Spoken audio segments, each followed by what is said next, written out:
You're listening to the Assembly Call IU podcast and postgame show, the place where Indiana fans across the globe hang out online after every IU basketball game. Join us for our live broadcasts on Thursday nights and immediately following every IU game at our website, assemblycall.com. That's assemblycall.com.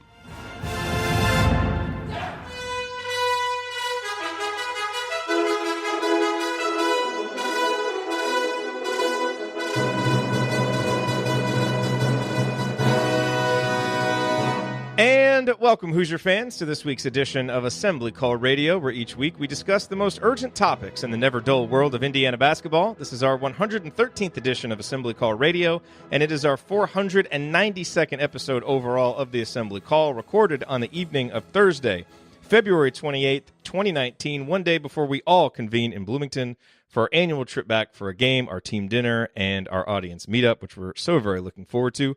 I'm your host, Jerod Morris. And let's begin this edition of the Assembly Call how we begin every edition of the Assembly Call, and that is with our Hoosier Proud banner moment. And Indiana is the national champion. When it comes down, Indiana will be champion. Martin takes the shot. The Hoosiers have won the national championship.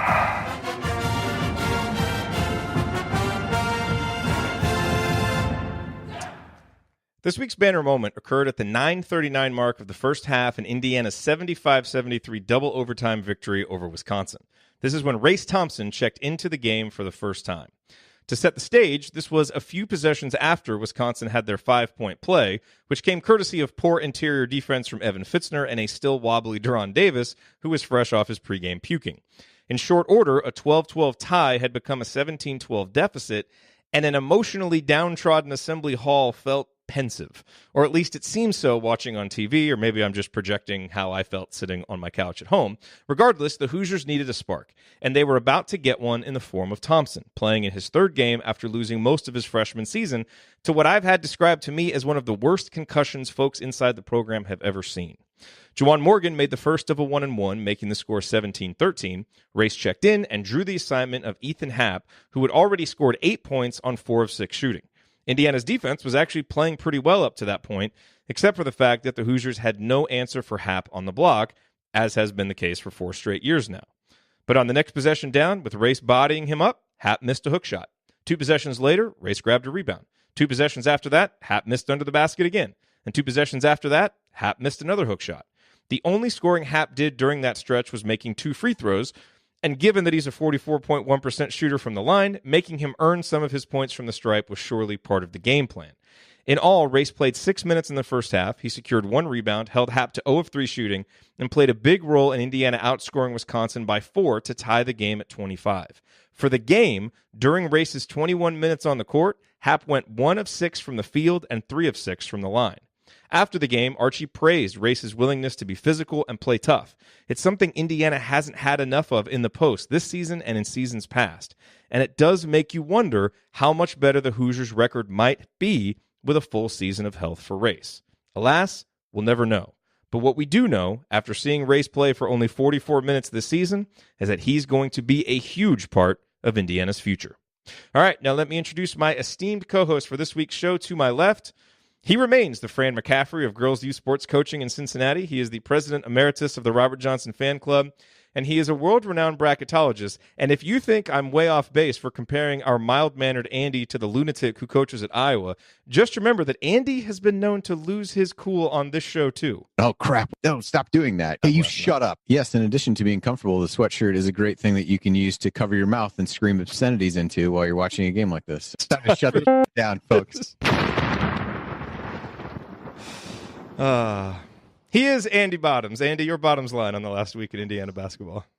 Man, I'm going to make sure I don't sit next to you at the game. You might get some more material to use in these later. So people would be so shocked if they sat next to you during a game. I choose wisely. Anybody that sat next to me during one of my kids' games, though, would not be surprised. So be that as it may, here we are. This season just continues to be crazy. I thought Galen had a really good albeit strange analogy on Crimson Cast where, you know, if anybody used to read those choose your own adventure books as a kid, he said this season has basically been like reading one of those straight through without following the instructions, where a series of seemingly unrelated events just get pieced together into a story overall. I really thought I found myself nodding as I was listening to that you just look, and the games that this team has managed to win have been probably two of the more improbable ones on the schedule during this last 14 game stretch. And so you go 2-12 in those 14 games and win, arguably, if you rank them, maybe the two least winnable games historically for IU during that scenario, which I guess maybe makes it more possible than you might think that this of all seasons might be when IU strings together some kind of weird late season run. For now, I'm more of the one game at a time mode, and I think they have at least showed up since that Minnesota game and given some pretty consistent effort in each of the three games since then. And as I mentioned on the show after the game on Tuesday night, it was impressive to see them be able to bounce back after going on that, watching Wisconsin go on the 20-3 run in a game that IU seemed to have control of. It would have been pretty easy to fold up shop and head home. So this team has given itself a chance and given itself some hope, and looking forward to seeing their next game in person. If they can win that, then I'm sure Coach and I will be bombarded with even more tournament scenario questions than we already have been, and more so than you even have planned during the rest of the show. I was going to say, get ready. To my right, it is not Ryan Phillips, who is en route from San Diego to Bloomington for our annual trip. I love that town. We all do. But taking Ryan's place, he is our Will Sheehy, he's our Max Bielfeldt, and he's also our coach and the clear fan favorite among all Assembly Call hosts. Popping the collar. It's the coach, Brian Tonsoni, whose Western boys basketball team unfortunately lost their first sectional game earlier this week. Coach, we were all sorry to hear that, but we're a little happy that the consolation prize is that we get to see you this weekend. Thanks. I appreciate that. If you got to lose and get knocked out of the tournament, it's always nice to hang with some good guys like yourself in a great town like Bloomington. Unfortunately, the lack of offense travels from IU to, as a fan, to the team that I work for. So, but Indiana basketball, it seems like, short of the Minnesota game, the last 4 or 5 games have been more like the first 12, 14 games when IU is a lot more competitive. It's good to see that. It's good to see that the program didn't shut it down after the long series of wins, and specifically the last 3 games have seemed to be a little bit more like we would want as fans. Obviously, we would want more victories than that, but it's the style of play, and I think it goes to having depth again, ability to play people some less minutes if they're not competing at the right level or playing at the right level. Getting some people to have a chance in moments like Fitzner at Iowa to make a contribution. Thompson, as you mentioned in the banner moment. I think that's the structure of the team coming into the season, and it's just never, ever really been part of the season. And hopefully that'll give some pause to all the craziness of the year about whether this program's headed in the right direction or not. If Indiana can win a couple games down the stretch and make a good closing run, maybe people can see that it not all is lost, and with a little patience, things might turn out to be a little bit better. And at least that's the hope from my aspect. But it seems like it's been better basketball. There's some things about executing late game that players need to do better. It seems like the other team's been executing late games and Indiana hasn't, that still need to be cleaned up in order to win consistently. But I think it's been nice to just take a deep breath again and see Indiana basketball compete again. Absolutely. All right, on tap this week, we're going to talk about keys to victory over Michigan State. And I just saw some kind of breaking news in the chat mob from our buddy Josh Wilson, who will be co-hosting our post-game show after the Michigan State game. So we'll get to that and how that might impact the game. We're also going to look ahead to some realistic end-of-season scenarios and see what that might mean for tournament play for Indiana. And then we'll talk about some of Indiana's building blocks for the future and answer your questions. All of that coming this week on Assembly Call Radio. Before we get to all that, though, let's do as we usually do in this spot, and let's talk about sleep. And if you stuck around for AC After Dark a couple weeks back, then you heard our expansive conversation with Megan Mahaffey. Hi. She is our longtime Assembly Call listener and an original chat mobber. And Megan was recently in the market for a new mattress, and she and her husband decided to give Comfort Option a try, and she was nice enough to join us and share her experience, and naturally, I chopped up the audio to use in fun, out-of-context ways. I just sneezed, and it's the worst thing that has ever happened to me. But also in useful ways, like sharing why you should give Comfort Option a try. For example, if you live in Indy or Bloomington, you can schedule Comfort Options' revolutionary in-home mattress service. Why is that cool? There's a van with a bed in it, and they just put the mattress together right there, and you lay on it and you decide if you like it or not. Plus, they don't charge you extra to come build the mattress at your house. Seriously, they don't. And if you don't live in Indy or Bloomington, you can still order one of their Alpha mattresses online, and they'll deliver it anywhere in the U.S. Megan and her husband went with the Alpha Medium. We've been really, really pleased with how the Alpha Medium has felt. I am physically sleeping better. And to top it all off, Comfort Option offers a 30-90 satisfaction guarantee to make sure you love your mattress. I actually got an email this morning from Comfort Option just checking in. How's everything going? Do we need to make any adjustments? Because they will do that with the Alpha mattress too, folks. They will let you sleep on it for 30 days, and then they'll work with you to kind of swap things out and make it more appropriate for what you need if you find it's not working for you, which is awesome. Bottom line, they want the mattress buying experience to be more pleasant than it's ever been. The whole thing, start to finish, went incredibly smoothly. Mission accomplished. So go to comfortoption.com right now and either order your Alpha mattress or schedule your in-home mattress store service today. And when you do it, use the promo code ASSEMBLY to get $50 off your purchase. Again, comfortoption.com, promo code ASSEMBLY for $50 off. Get the mattress that's right for you. Don't leave your sleep to chance. It's too important. We want you to live. Yes, we do. Can we get some basketball, please? Okay, back to talking basketball. So I want to, before we dive into Michigan State real quick, I know I said this on the post-game show after the Wisconsin game, but this is the first episode of Assembly Call Radio that we've had a chance to do since Kent Sterling, since his show got canceled on CBS 1430 in Indianapolis. And, I don't know if everybody knows this, but the reason we started doing this weekly show was because Kent Sterling gave us a slot on CBS 1430, a weekly slot. And we had been doing shows every other week. But Andy, you recall, that's why we started doing the weekly show. And this Thursday night show, this ability to talk about the Hoosiers, but even more importantly, to come on here, hang out with you folks that are in the chat mob and have something for you listening on the podcast Thursday night and Friday morning, that wouldn't have happened with the regularity that it does were it not for Kent Sterling. And so I would be remiss if we didn't thank him for believing in us, for giving us that opportunity, for inspiring us to take the next step to do this every single week. This is 113 straight weeks that we have done this. It wouldn't have happened without Kent.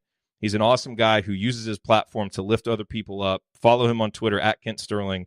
I know we're all excited to see what he's doing next, but we have to say thank you to him because he's a big part of why Assembly Call Radio even exists.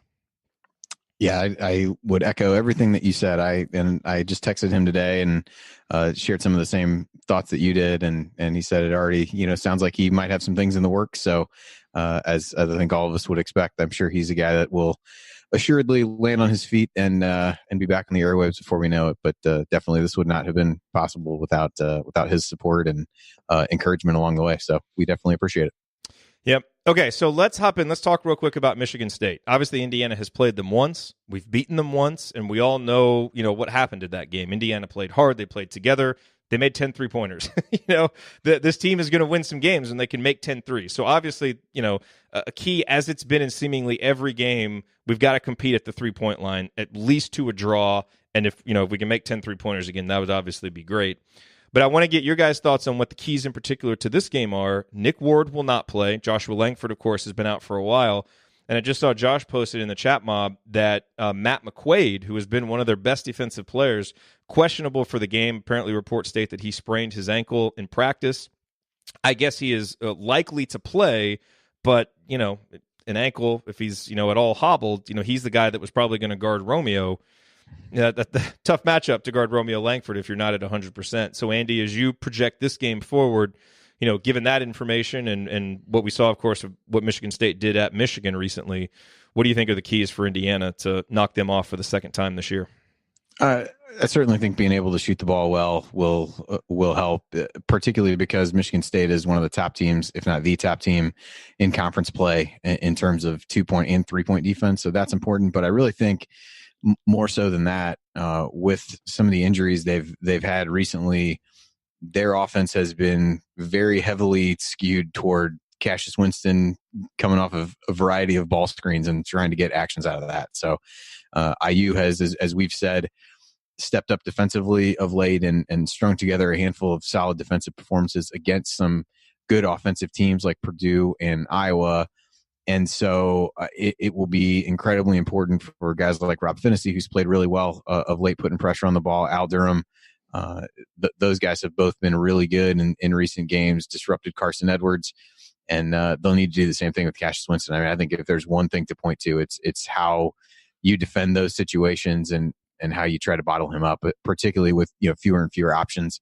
With Michigan State, it's always important to keep him off the glass. But I think Winston is really the guy that you've got to figure out. You're not going to stop him from scoring. But again, kind of similar to what we talked about with Happ, make him as inefficient as you can possibly be and really have a plan with how you're going to guard him coming off of ball screens and stick to it. And our perimeter defense has been pretty good, recently, especially with Rob Phinisee finally looking like himself again. Coach, what are your keys to the game on Saturday? When you think Michigan State, you think of the physical presence of their post-play rebounding and post presence, and you think of transition basketball. They're one of the best teams in transition basketball. So you want to limit the number of easy opportunities. And with some of their better players hurt, transition is a way to get some open shots for players that they might not be able to get if they had to play in a half court against a set defense. So I think those two things are key. I think actually Indiana may have the advantage inside because of Ward being out with Davis and with Race Thompson now being able to go and Morgan playing in there. They can run a variety of players inside the post. And the other thing to watch is this. When you have an injury, Ward is hurt. Everyone's saying, boy, Michigan State's going to stumble. They go into their arch rival on the road and win.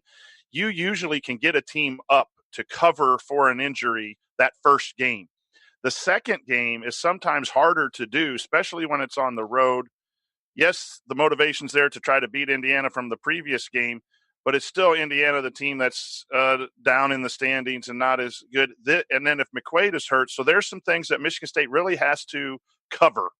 And so I think defense for me is always the key, and then being able to score effectively, and the Hoosiers get a win.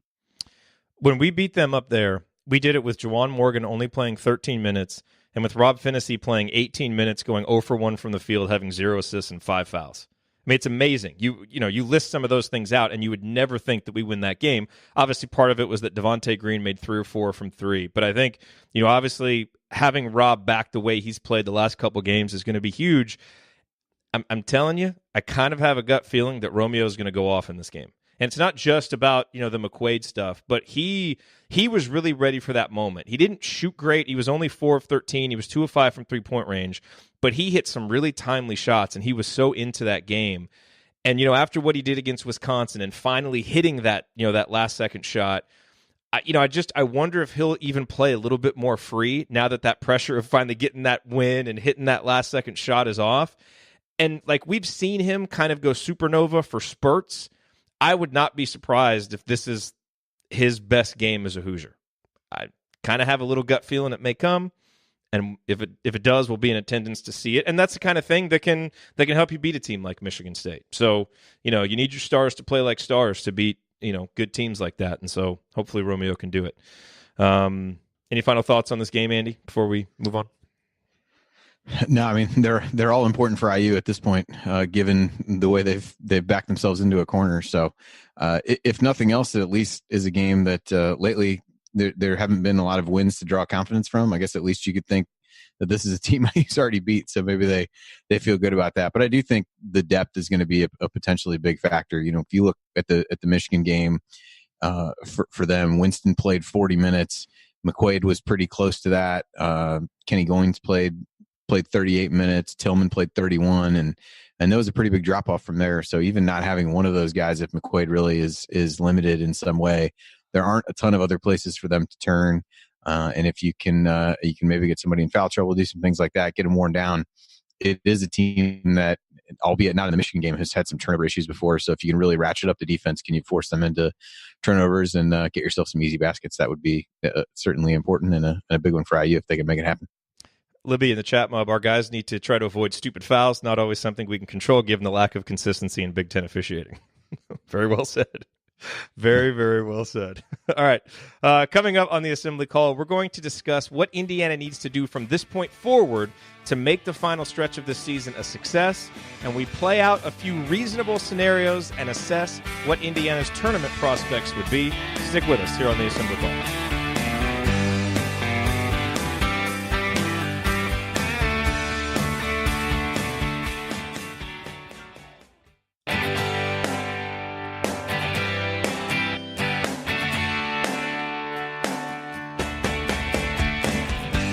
Welcome back to the Assembly Call. You can find all of our content at our website, assemblycall.com. And if you ever want to participate in our unedited live broadcasts, Chat mobbers, or watch those replays, then check out our YouTube channel. As esteemed chat mobber Chad once put it, hearing the stuff in between, you get to know you guys a lot better. Like the time, 2 days ago when Ryan yet again showed how little he still understands our production process here in year 8 of doing the show. I didn't know you were still on. Yeah. Yeah, well, we're still on YouTube. On YouTube. Yeah, I didn't know. It doesn't matter. We didn't say anything bad. No, Andy's scoffing at how you still don't understand how the show works. I thought we had this exact conversation. I thought we were off and it was just 3 of us talking. No, this is still on YouTube. Hi, guys. Jared, why don't you pull up the sound drop from not very long ago when we made this same revelation? Now we have 2 of those sound drops. It just doesn't stop. My favorite part was that he made, as you were playing the sound clip over it, he was saying almost the exact same thing. I know. That clearly showed that the situation had not changed in those couple of weeks. But I know. Anyway. People would have heard that if I had kept playing it. I'll tell you, my favorite part of that clip was the way that you scoff at him. Yeah, I didn't know. Right there. I've isolated that scoff so that we can use it. So now anytime he does something scoff-worthy, we can use that. Okay. So anyway, join us live at youtube.com/assemblycall. So guys, let's talk real quick. End of the season. We're down to the final stretch. 3 games left, then whatever is ahead of us in the Big Ten tournament. We got this question from Cliff. Throwing the rest of the season out, like we are where we are, here we are, from this point forward, what would it take for you to consider this season a success? Coach, why don't you take the first stab at this? Well, for me, I'm not looking necessarily at the tourney. We'll talk about some of those scenarios, which is still a possibility, although slim in my opinion. I think the success is maintaining a little bit of momentum here towards the end with 2 or 3 wins, regardless of tournament placement. Just getting back to being Indiana basketball that was at the beginning of the season, so that going into the offseason, there can be some hope, there can be some excitement about what's going to happen next year, and end on a note that's a little more positive than the 12 out of 13 game struggle that Indiana had. Andy, how will you judge it? I think if they can sustain what we've seen over the last few games, particularly defensively, I think that'll be really important, because so many times during that losing streak, we would kind of get on and there was a lot of things that were said over and over again, but part of it was not really understanding what this team's identity was and the foundation of defense that we felt was there at various points toward the beginning of the season. And certainly last season, that seemed to have gone away, and they've recaptured that over these last few games and really done that. Now it's translated into wins in one of those 3 games, but that concerted effort to really perform well on that end of the floor, I think is what everybody believes this team's identity is going to be under Archie Miller. So at least it's laying the groundwork for that.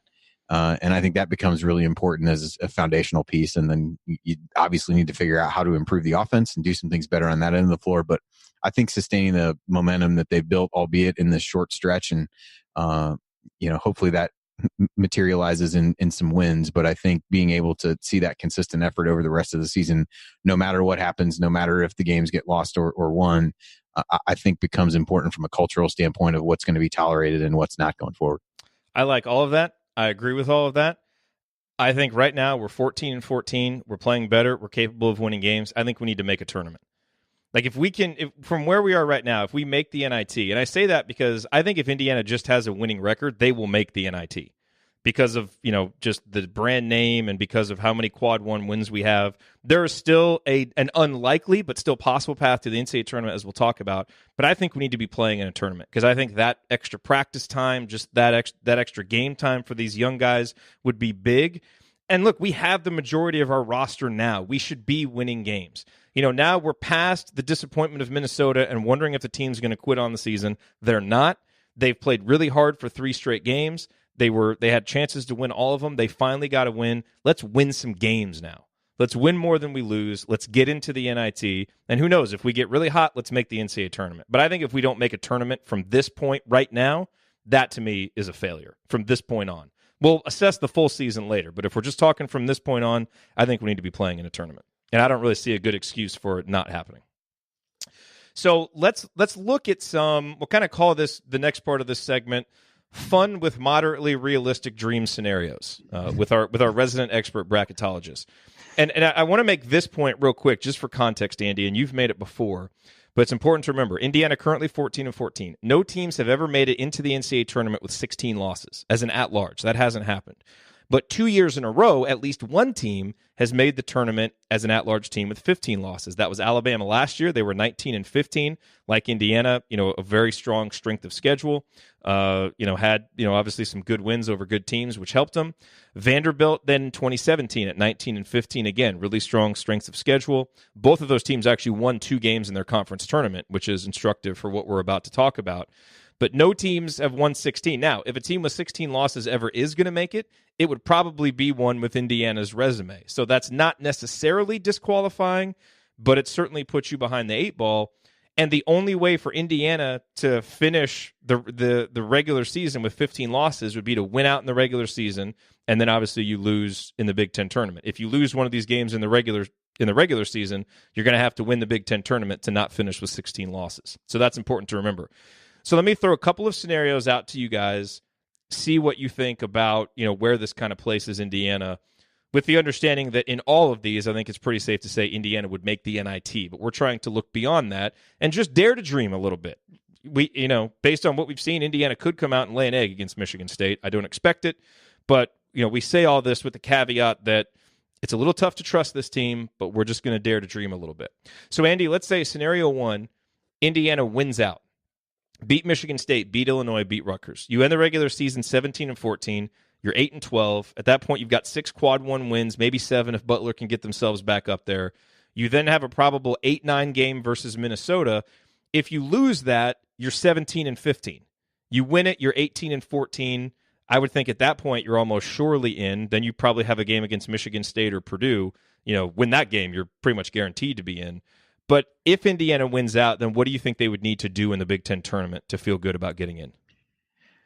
I think it'd need to be at least one win. As you look back at those couple teams, those Vanderbilt and Alabama teams were kind of different the way they went about it. Vanderbilt in 2017 didn't do much of anything in the non-conference except they got a big win over Iowa State in the Big 12 SEC Challenge. And other than that, they swept Florida in the regular season and actually beat Florida again in the SEC tournament to get to what I think was the semifinals there. But they played better. They won 5 of their last 6 regular season games before the conference tournament. So they really took some momentum in. Alabama did the exact opposite. They lost their last 5 regular season games. They had a couple good wins, Tennessee, Florida, Auburn, they had beaten, but they really didn't do anything in the non-conference either. Their best wins were Rhode Island and BYU. So I think the thing that sets IU apart a little bit from them is that they did accomplish some things in the non-conference. Flip side of that is Vanderbilt was over 500 in the SEC, I think 10-8, and Alabama ended up 8-10. So some potential factors there, but so all of these cases are unique, and part of it is dependent upon the other teams you're going against and all those how many bid thieves there are. Go. Yeah, but at this point in the year, the pool of at-large candidates is pretty shallow in the bubble. It feels like usually by the last few days, there's not many people that you're legitimately considering that aren't in your field. But I feel like I'm kind of already at that point. Maybe Brian feels differently as they've gone through this week. But I think if they can win those 3 games, that would give them another quad 1 win against Michigan State. The Rutgers or the at Illinois win would be a quad 2 win, and the Rutgers home game would be a quad 3. So that one doesn't really do anything, but not losing it helps you.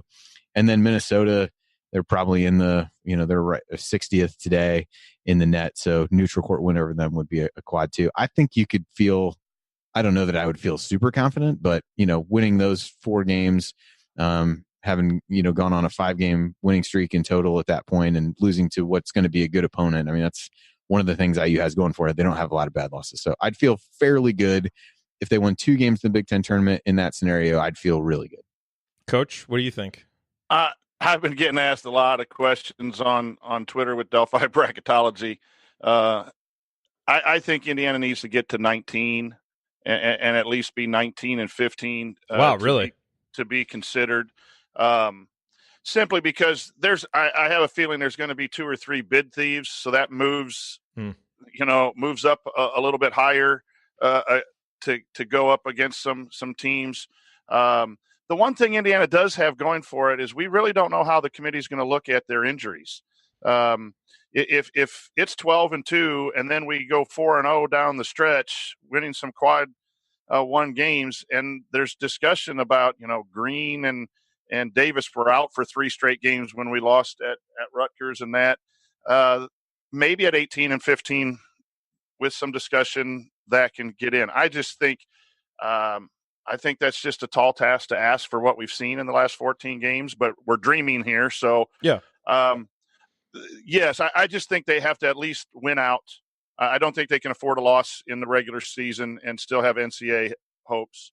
So you don't think there's any scenario where they win 2 going down the stretch? And I mean, I know you would almost have to make it to the Big Ten tournament title game. And again, projecting any success in the Big Ten tournament is foolhardy.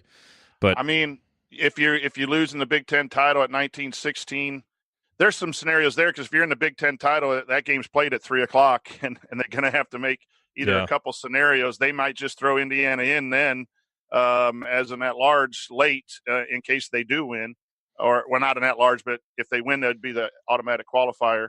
So there's some scenarios if we're dreaming. I just think it's a real slim chance, because other teams are going to win and lose games as well that are around the bubble. Makes sense. Yeah, I think the challenge is if you factor in this, winning 2 out of these 3, I think it becomes difficult, because you really can't afford to lose to Rutgers at home, because that's the one that shows up as a bad loss. That's one of the things IU has going for it, is that they don't have a bad loss. So you kind of put that one aside. You can't lose that one.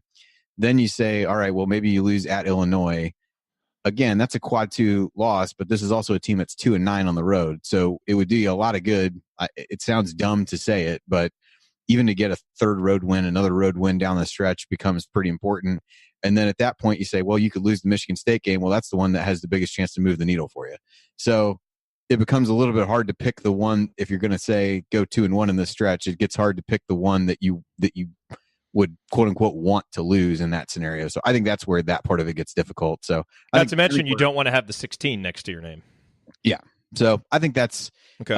I think that's difficult for those reasons. So I think we're on a pretty similar page. I think you feel a lot better if you do get 2 wins in the Big Ten tournament plus these 3, which gets you to 19, like Brian said. So I think we're in a similar spot, I think. Okay.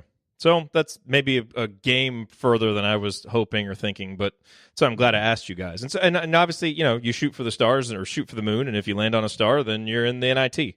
And I think given where this team was, that would be okay. It wouldn't be ideal, but it's at least nice to know if this team can get hot down the stretch without winning the Big Ten tournament. There does seem to be a scenario, unlikely as it may be, that could get them in. Hopefully, I just hope that we're playing in a tournament. Any final thoughts, tournament-wise, or down the stretch here for this team? Just that, I'm sorry, making a tournament is so hard. You flip a couple of those games. If Jackson doesn't hit that 3 against Ohio State, that turns the scenario around.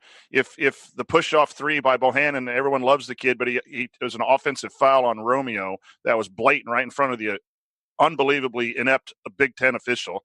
That's 2 more wins, and we're 16-12, and we're in the tournament talking now. So it's just hard. And when you're facing some adversity like Indiana has, it's frustrating that you got to go 5 more wins in order to get in, but that's just the hand that Indiana's at, realistically. But it'd be fun. It'd be fun to start talking about it in a serious way if they won these 3. Yeah, it's funny you mentioned that. I mean, you could pick so many games out of the hat of the series of losses, but I did the same thing at some point earlier this week where you just look at, if this team had played the way that they have now, they don't lose to Northwestern. They, pick, again, as you said, just pick 2 games that you don't lose because you came out and played the way that you have over the last 3 games, or that you won another one of these last 3. We have these just random plays, and then you're like, to your point, you're 16-12. You've got all these good wins. You have 2 fewer losses. Like it's almost, with this year's bubble, I'm not even sure you'd be in the first 4 at that point in Dayton at 16-12 with what this team has done. So that's where it gets frustrating. It just shows the margin for error and some of those things. And it's one of those where you want to get excited about how they're playing, but then you kind of get mad because you think about, if it would have been this way a little bit earlier, you could have, 2 extra, flip 2 losses to wins. And it's a very different conversation that we're having right now. Make no excuses. No excuses. All right, coming up on the Assembly Call, we look ahead beyond this season at the players who will be returning and the signed incoming recruits, and assess who we feel most confident in as building blocks for the future of the program. That's what we're going to talk about next. Stick with us here on the Assembly Call.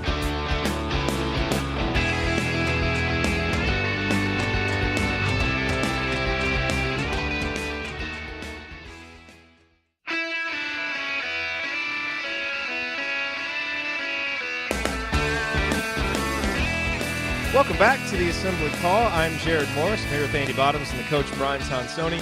Remember that you need to be subscribed to our email newsletter. We send out a weekly IU news roundup, even during the offseason, and then after every game, we send out our detailed post-game analysis. Even when games have 9 o'clock Eastern starts and go to double overtime, we still get that in your inbox by 6 o'clock Eastern the next day, and that is because There's a high-level operation going on out there. we try. Just text IU to 66866 or go to assemblycall.com. That is IU to 66866 or go to assemblycall.com. Make no excuses. All right, guys. So I posed this question inside of our private IU basketball discussion community over at assemblycall.com/community, and I thought, got some interesting results. So I wanted to pose it to you gentlemen as well. And that is, as we kind of look for things to watch for, over the final stretch of the season, of all the non-seniors on the roster, so the guys who, are going to be here next year and beyond, plus the guys that are signed for 2019, which right now is, 2 guys, Trace Jackson Davis and Armon Franklin. I want to get, who are the 3 players that you feel most confident in being building blocks for the future success of the program? And I think we would all agree that there are more than 3. The reason why I wanted to limit it there is because I want to know who you're most confident in. Like if you had to just, bet your house on these 3 guys being, important people that we look back on and say, yeah, those guys were huge in Archie, getting this thing turned around and getting Indiana basketball back on track. I'm going to assume that all 3 of us are going to say Rob Phinisee. Is that safe to say?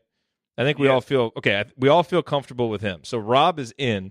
So I guess the question is then, of the other guys remaining, which 2 do you feel most confident in? So you're going to have, you project seniors, Devontae Green, Deron Davis, junior, and this is, without just what we project, without any offseason attrition. Juniors, Al Durham, Justin Smith, Clifton Moore. Sophomores, Rob, Race Thompson, Demezy Anderson, Jake Forrester, and then guys who will be freshmen in terms of eligibility next year, Jerome Hunter, Armon Franklin, and Trace Jackson Davis. So, Coach, in addition to Rob, and feel free to speak about him if you like, but what other 2 guys do you feel most confident in as building blocks for the future? The question most confident can be interpreted in several ways, but I'm going to go this way. I think Deron Davis is key for rebuilding this program because as a senior, a healthy Deron Davis as a leader, I think he has the mentality to be a good leader. And when the team next year is going to have a lot of youth and second-year players, I think that is really important, especially after this year and needing to have some leadership and that stay old, get old, stay old. That's the beginning of that. So I'm going to pick Deron Davis for that. I've just been really pleased with how he's fought back from injury and been tough and been a big part of why Indiana's played well when he's been on the court. When he's been off the court, Indiana has not played well. I think that continues. And then, I think there's 3 players that you can look at as being important. A couple of them we haven't seen because of injury, but I'm going to reach down to Armon Franklin. Wow. Because I like it. And say that I think he's got that competitive, that fighter that I want to knock you down and tell you that I knock you down attitude.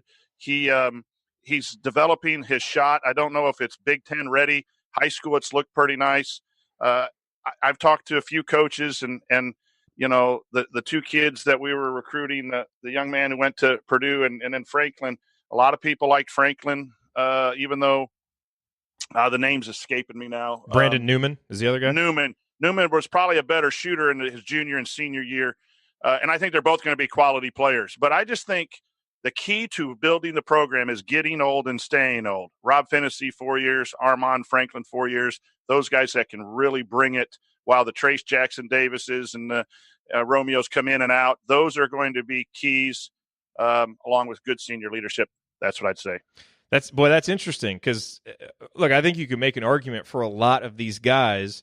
And Duran and Armand's names weren't ones that came up a lot in the comment thread there, and they weren't at the top of the list that I was considering. But I think you made great points for both of them. And by the way, if you haven't heard the interview on the Hoosier Hysterics podcast with Armand and his mom, it is well worth listening to. That is a terrific interview. And if you haven't listened to that and you already like Armand, you will come away liking Armand Franklin a lot more after that interview, I promise you. Andy, Rob, plus who else for you? Yeah, it's interesting. Just to go back to what Coach brought up, Duran is an odd one for me to kind of consider with this because he seems in some ways atypical of the kind of player that Archie is recruiting and wants. But I also think in some ways, I feel like people have been somewhat critical of Archie for not, bending in terms of his system and what he wants to do in order to either fit personnel or react to certain scenarios. I do think that's one way in with Duran, again, maybe out of necessity, but Duran's also played well and earned the right to be given that opportunity. I think that's one way he's kind of bent a little bit away from, maybe what he wants to do. I just wondered about picking him because I don't know that there's going to be a lot of guys like him coming in after him. So, but I think your point is valid. And I think with Franklin, just everything you hear about him just strikes you as a real competitor and the kind of guy who is going to probably annoy the hell out of other Big Ten fans for a while. And I will be happy to have a guy like that for the first time in a little while. It feels like that other people kind of love to hate just because he's a competitor and will do whatever it takes to be able to win. At least that's my impression. I haven't listened to that interview yet. So it sounds like that would go in that direction. So I'm going to go, that being said, I'm going to go a slightly different direction in an effort to cover everyone on the roster. So if we're talking about veteran guys on this team, for what that's worth, I'm going to go with Al.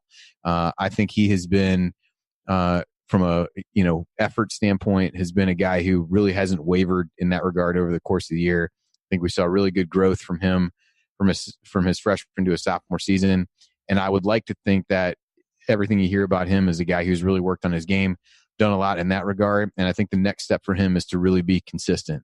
You saw against Wisconsin, he really exerted consistent effort on the defensive end, but he hit those 3 big threes in the first half and, banked in that one 15-foot jumper. Other than that, didn't score after halftime. So he was really important in the overall scheme of the game, but I think being a more consistent offensive contributor, and it feels like that's a kind of the next logical progression for me as I think about him. And then the other guy, I'm going to go with Race Thompson. Call this recency bias, if you will. But again, I think he's the kind of physical guy that's going to be, you look at I'm going to throw Kenny Goins out just because they're playing Michigan State this weekend. But he's a guy who was a walk-on, really played his way into big minutes, became a good rebounder, has become a really good shooter as he's been there, and is just a solid, foundational, know what you're going to get type of guy. And I think Race can be better than that.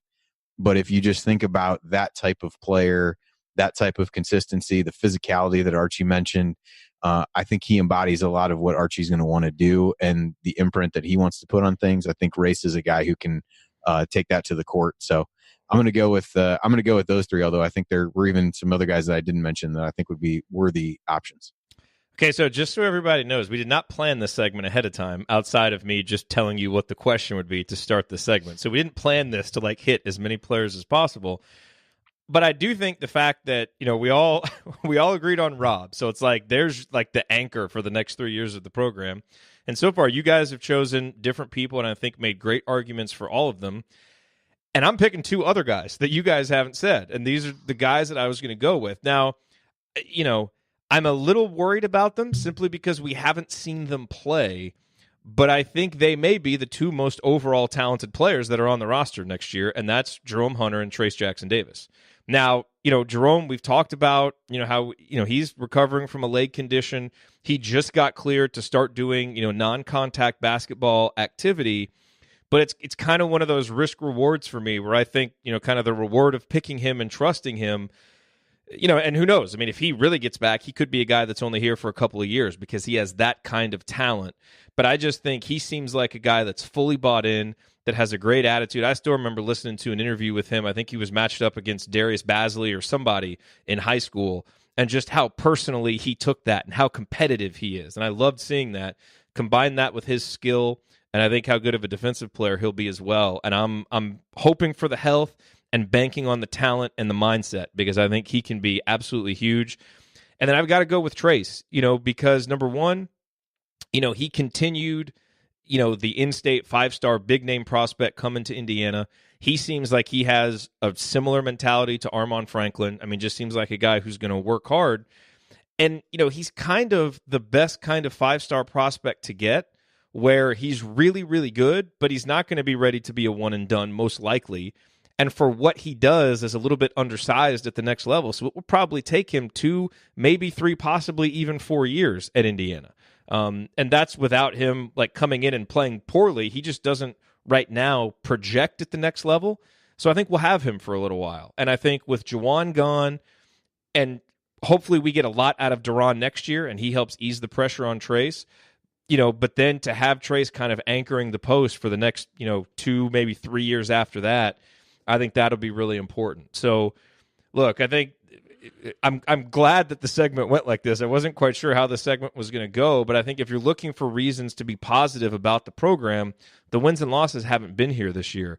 But it really does feel like if we can add some shooters, and obviously we have to add more to the roster. And, you need, if Devontae Green's going to be here, Justin Smith and, Clifton Moore, all these guys that are going to be upperclassmen, they obviously are going to need to progress. And same thing with Demezy and Jake, who we didn't mention. But it really does seem like there are some building blocks you can trust moving forward, where even though you lose guys like Romeo and Juwan, you can still feel good about the depth of the roster, the overall talent, and what this team will be able to do, because a lot of these guys that we've talked about are Archie Miller's guys. And so that's, at least, on a down season, that's something to feel good about moving forward. So yeah, I think the Hunter is interesting. I think he would be one that I would have picked if you guaranteed me that he was going to be healthy, that he was going to be there. I think that was the only hesitation that I had, or he would have been one of mine for sure. So I think that one makes a lot of sense. I think they all make sense. Trace, it's again an opportunity to show for Archie to show his development of a front court player in that way. He's got Juwan now, but he was there. Juwan's taken on a different role.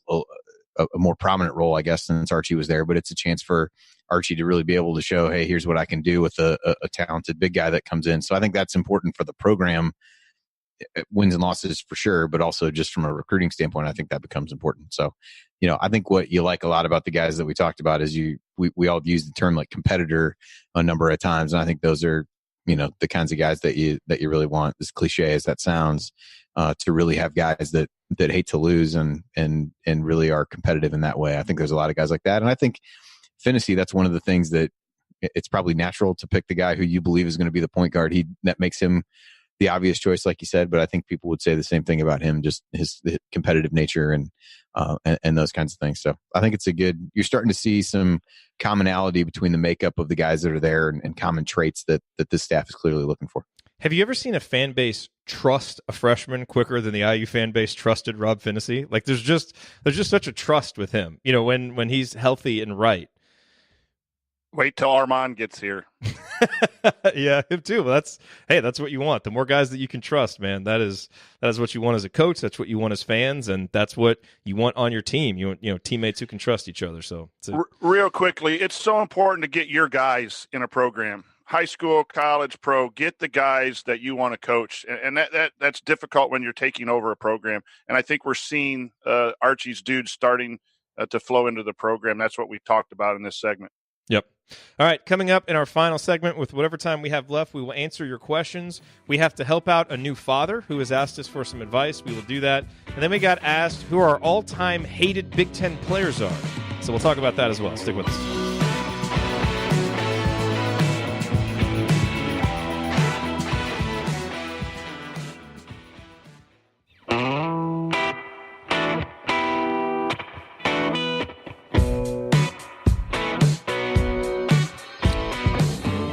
You're listening to the Assembly Call. We are wrapping up another week of talking IU basketball. I'm Jerod Morris here with Andy Bottoms and the coach, Brian Tonsoni. Guys, let's hit as many questions as we can here. First question from Jonathan Goodman, who, congrats to Jonathan, who just welcomed a son, Iman, 5 hours after the Iowa loss. So Iman is 1-0. Having just defeated Wisconsin, so congratulations there. But Jonathan wants to know, as you were all fathers, because he knew that Ryan wasn't going to be on the show, could you demonstrate some cheers when something really exciting happens during a game, but you were holding a sleeping infant? Because really, Coach, I mean, what you got to do, you got the infant in one arm. You definitely have to do the one arm. And then you have to be able to move that arm as much as possible and release all the happy energy, but have a tight hold so that you're not moving the infant very much. And then I also try to use a lot of facial expressions, like overdo my facial expressions, because that helps to channel some of the enthusiasm too. So that was how I handled it. How about you? It depends if you're standing or sitting. If it's a close game, you got a pace and you're holding, then I say the one arm stuff. If you're seated and have your legs up on the couch, you could do a little leg kick. That won't endanger the infant. And so that's what I've done. You could always, if it's a Purdue game, there's certain salutes you can give towards West Lafayette with one hand and one gesture, one arm, that the young infant won't know is dangerous quite yet. So, those are all things that I probably have done with my two boys. But I will tell Jonathan that as they grow older, you can put them in candy stripes. And when you beat Purdue, you can put on the music in 20-degree weather and go outside the front yard in Purdue territory and dance like crazy. Nothing's better than raising an Indiana fan. Congratulations, my friend. Andy, quickly, what is your advice for celebrating with a sleeping infant in your arms? That's a tough one. You just gotta stick with like fist pumps and things like that, or some way to stifle yourself. But you do not want to wake the sleeping baby, as may have already learned. The most important thing that you need is the quiet and to allow the child to sleep. So if that means putting the child first, as you will do many times, and stifling your own enthusiasm momentarily, that's the way to go. Yes, it is. All right, that's going to do it for us on this week's episode of the Assembly Call. If you want to hear us talk about hated Big Ten players, go listen to the podcast because we'll do it there. And if you ever want to see us do the show live, join us on Thursday nights for the live broadcast of our Assembly Call radio recording over at assemblycall.com. And you can always subscribe to our podcast by searching for Assembly Call wherever you listen to podcasts. And don't forget to go to assemblycall.com or text IU to 66866 to join our free email newsletter. Thanks for listening. We will talk to you. Actually, Chad and Josh and Will talk to you after the Michigan State game. Keep your elbows in, your eyes on the rim, and go Hoosiers. Thank everybody for coming out. All right, I got to get out of here, folks. Thank you. Thank you for being here and for listening to this episode of the Assembly Call. We appreciate it. And we really do rely on the support of audience members like you to keep our show going and to keep growing. And so we have set up a page on our website at assemblycall.com/support that lists 5 ways that you can support the Assembly Call. And we encourage you to choose whichever method is the easiest and most convenient for you. One of the methods is donating, and so many of you have donated, and we appreciate it so much. On that page, you can choose a monthly recurring donation or an annual recurring donation or just a one-time donation, whatever works for you. And if you don't want to donate, another way to support the show is you can use our affiliate URLs, iutickets.shop or iustore.shop when you're going to shop for tickets or gear, and we will get paid a small commission when you use those links. But however you support the show, we appreciate it. Thank you. Talk about poor late game execution. Just trying to squeeze too much into the final song there. Okay. For a minute there, you were Romeo running into the corner on that inbounds play. Yeah, I really was. Gotta be better than that at the end of the show. How many times have I done that outro now? Well, yeah, because I forgot. I wanted to let everybody know that the Michigan State game, Will's hosting. And then it's Chad Schwartzkopf, who's done a couple recent post-game shows, and then Josh Wilson, who hosts the Inside Out podcast and has joined us for Banner Monday. So they will be with you, although I think we'll probably try and pop on, like as we drive to Crazy Horse after we leave the arena, we'll probably try and pop on our phones. So we might be there, but those guys are going to handle the heavy lifting for what is hopefully a very victorious and fun episode. It'll be the first time that Will has thought about basketball in about 4 years since he was on the show with us. So Chad and Josh need to be ready to really do the heavy lifting. But Will brings the technical expertise and can knows how to host. He's a professional post game show host, so I trust him. But if he tries to talk basketball, we could get ourselves in trouble. It's okay. Yeah, what are you gonna do? It is okay. 4 years later, he still understands the technical part of the show better than Ryan. Absolutely. Okay, so let's hit this other question real quick before we get out of here, since we teased it. This is from Adam. This may be a better question for after the season, but we're going to take it now. What would be your all-time Big Ten hated players team? Ethan Happ, Aaron Kraft, Brian Cardinal. How do you narrow them down to one team? Ha ha. I would say recent entrants to that list that we can all agree on, Jordan Bohannon and C.J. Jackson. Screw both of those guys, and I say that with a tremendous amount of respect for them. Screw them both for all the big shots that they've made. It's the best, I'm sure those guys, they like being hated by IU fans. The biggest name that comes to mind for me, I just always hated him when I was growing up, and I don't know if the empirical evidence backs it up, but I always felt like Jamie Skelton hit big shots against us when we played Ohio State. So I've never liked him. I've never liked Nick Anderson because 7-year-old me was just absolutely crushed being at the game when he made that shot. So those two guys definitely come to mind.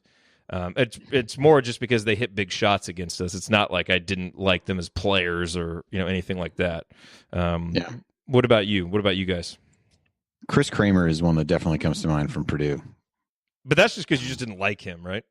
I thought that's what the point of this whole exercise was. No, but not necessarily like that he made a bunch of big shots. Like Oh, to no, me, no. it was just kind of annoying. That guy for me was Chad Austin though. No. Yeah, a number of I hadn't times. thought about him in a while. Spoiled some games there. So if you want to think about Purdue guy and making big shots, it would definitely be him.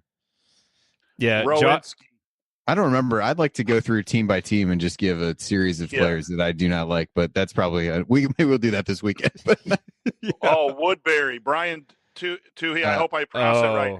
Adam Woodbury. Oh, That man. is The guy who poked everybody in the eye, but it was an accident. He couldn't guard anybody, so he just jammed fingers in people's eyes.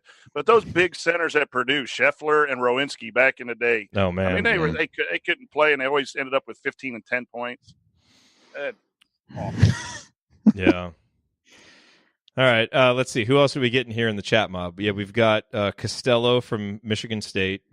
Kraft was one. Yeah, Kraft and Cardinal are a couple of easy ones. Kelsey Barlow. Yep. Yeah, we're getting a lot of Adam Woodbury is the worst in the chat mob.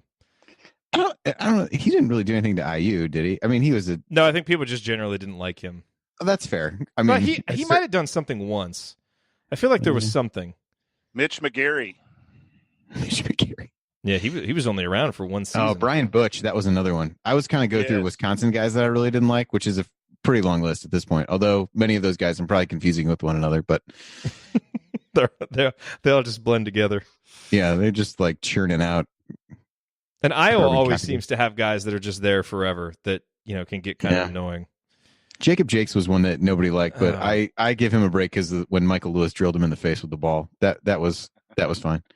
Blake Hoffarber, that would be another one. Oh yeah. Because then you had to hear about it, and then every time the Big Ten tournament is, and that gets brought up again about this, and then that was not good. Yeah, I was trying to just go through different teams and then figure out who on that team in the past. Michigan State feels like there should be more. Okay, see, I was just going to say that, and I'm wondering if it's a little bit sad that there aren't more Michigan State players because they've dominated us so much that it's almost like we go into a lot of those Michigan State games kind of feeling like we're not quite at their level, so we don't hate their players as much because we haven't won at their place. We need to get back to their level and rise above them so that we hate their Chris players Webber. more. I'm looking in recent years on Michigan State. I feel like there has to be somebody. I got to represent the old group. Weber. Chris Webber, the Fab Five guys. See, like you could say someone like Glenn Robinson, but but I mean, he was just awesome. I mean, I obviously hated that he played for Purdue, and it was, annoying that he would play well against us, but he was just a great player. So I didn't really hate Glenn Robinson. Oh, I remember at Michigan State. Yeah, a Michigan State guy, Adam Ballinger. That guy always seemed to hit big shots against IU. Yep. Yeah, we'll find some Michigan State guys if we look. This is going into just a dark place as I'm like scrolling through these. It is. We're pulling out all of our worst IU basketball memories here. Yeah. Yeah, I'm just looking through like Ken Palm going back toward the beginning of it and seeing who's there. Yeah, this is depressing. Mm-hmm. Yeah, pretty much. Neitzel was another one. Oh, Drew Neitzel. Yeah, but for some reason they haven't had as many of the. Sorry, Jen. Oh yeah, because Andy's going to be in a bad mood now. No, not her. Not that Jen. Jen in chat. Oh, I threw out the word "old" in referring to people who played when she was in college. Sorry. Okay, well, mindset, Jen. We could probably do this forever. Yeah, probably not good for our long term. No, it's not. Health. Hey, no, let's think of happier things. We'll all be there. We're getting in tomorrow, little team dinner, and then the game on Saturday. So yeah, should be fun. Looking forward to it. Do we get any other good ones? Lawrence Funderburk, Draymond Green, Gary Harris. Okay, so people are coming up with the Michigan State guys. Yeah, a few of those. Yeah, I'm sure there's some more from formative years that I would come up with if I sat long enough and thought about it. Who was the big center that Michigan State had that was back from the Respert when Sean Respert and Eric Snow played there? They had a big Scheffler-like center, and I think his name started with an S. Like Stepanovich or Stiginga? Yes. Matt Stiginga? Matt Stiginga. He was a person that existed. He was indeed a person that existed. Yeah. We could. Matt Harms has made his way onto this list at this point, right? Yeah. Matt Harms is definitely on with coaches too. Although there hasn't been a lot of turnover lately. Yeah. Okay, Jen said, who would other teams say are their most hated IU players of all time? Coverdale. Will Sheehy? Sheehy would be one.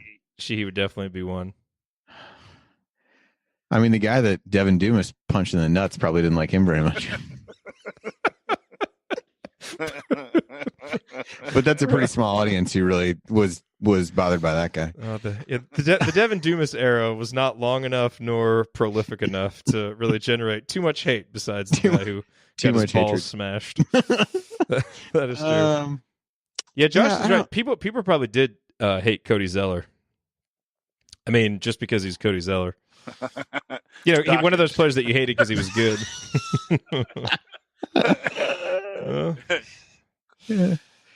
I don't know. I'm trying to think who there would be. I mean, there was probably a lot of guys. Dane Fife.